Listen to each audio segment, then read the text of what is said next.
Africa Content TV.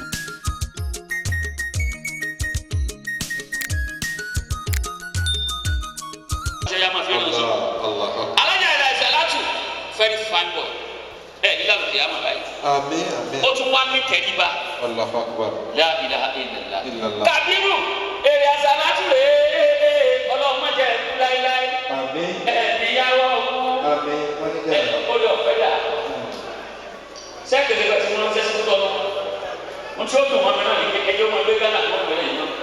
Ẹ sọ fún ẹ bá ti ní. Ẹ bá ti lórí ọ̀fẹ́ ẹ̀dùn àbá àwọn tí ó ṣe wá sí fún wa lónìí. Ni wọ́n bọ̀ yìí. Àwọn ni wọ́n wọlé bọ̀ yìí. Àbá wa Sheikh Abdulrahman Gbọ́dọ̀fọ̀.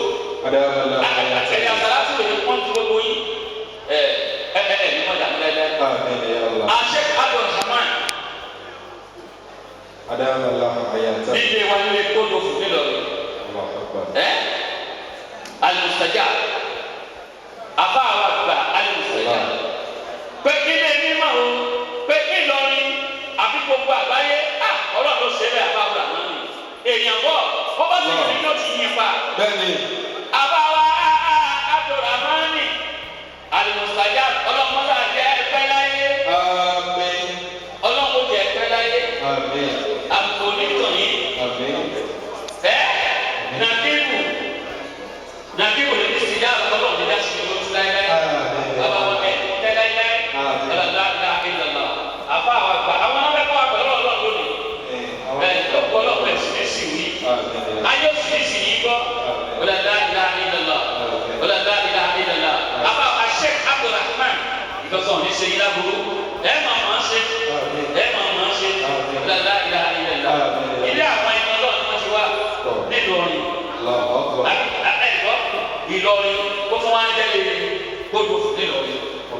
Ìbẹ́ Allahu Akbar lè wà bá wa àdúrà nígbà àlùbẹ́sì dábà Ọlọ́run mọ́sá ẹgbẹ́ láyé ọ̀làdá ìlà ìlọ̀lọ́ ọ̀làdá ìlà ìlọ̀lọ́. Tó ẹgbẹ́ káfá wọn wọlé ẹgbà Sheikh Abdulrahman Ọlọ́run mọ́sá jẹ́ kí àríwẹ́ ayé wà tí àbáwọ̀ lò. Olú ọmọ MC gbogbo àgbáyé wọ́n fi kí àbá wa Sheikh Abdulrahman. A'udhu billahi minash shaitanir rajim. Mo wá fi ọmọ kéwù yìí mo fi kí i. Bismillah. Aláàjì wa Abdulgani Àyìndé Koko Zaria.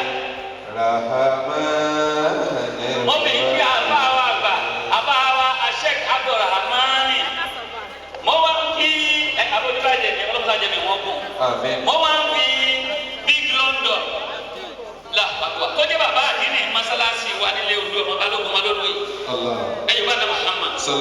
Mo fi kí àbá wa àgbà Sheikh Abdulrahman. A'udhu billahi minash shaitanir rajim.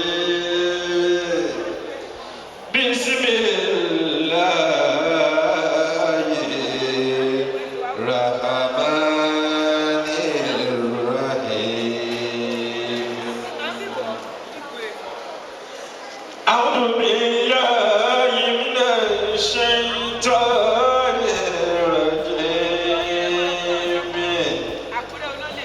بسم الله الرحمن الرحيم. Aki afa wa gba sabana ẹni mọdàmọdà jẹ ọlá àlọkọlá hàn kiri afa wa Sheikh Abdulrahman Ọlọ́run májèlérí àgbàdà sí ikú láíláí la ilaha illallah.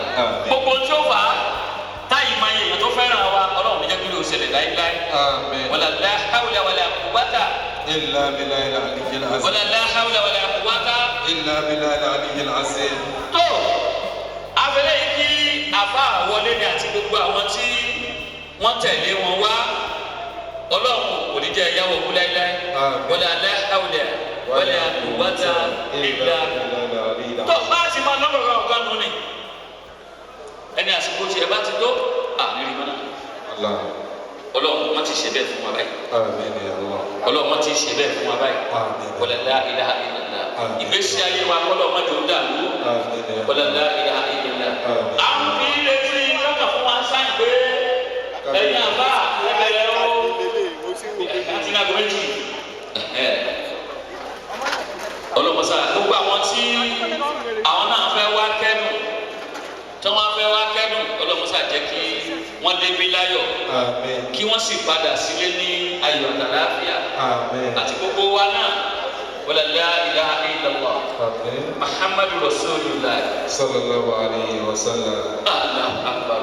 Mo fi àwọn lánàá eré àbáyé ló kú sí eré àbáyé la fẹ́ lò sí ààrẹ tó jọ mọ́ àwọn tí lọ́ọ́ tiẹ̀ Allah.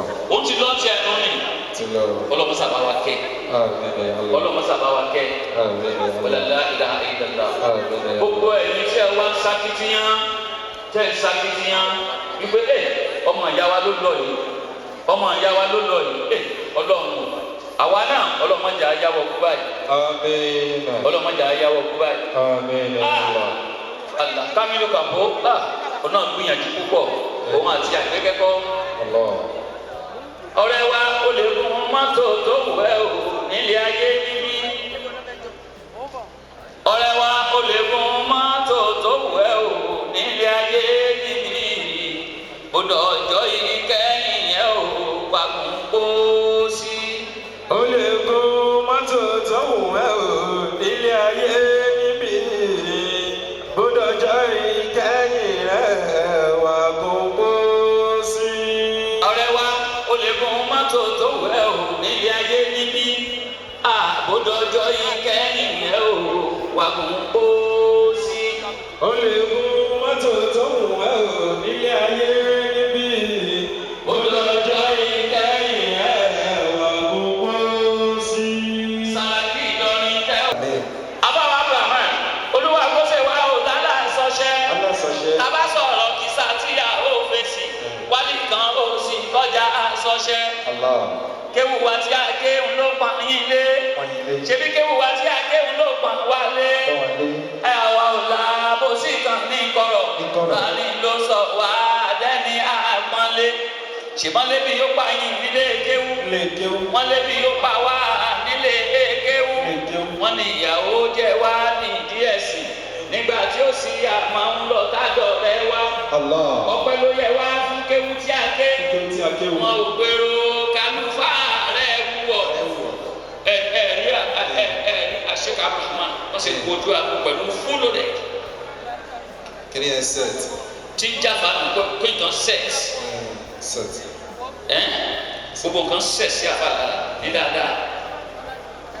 Akbar. Abáwọlẹ̀ tí iṣẹ́ yín lọ́lọ́run gbogbo iṣẹ́ yín lọ́lọ́run dá lónìí dáadáa wọn. Allah.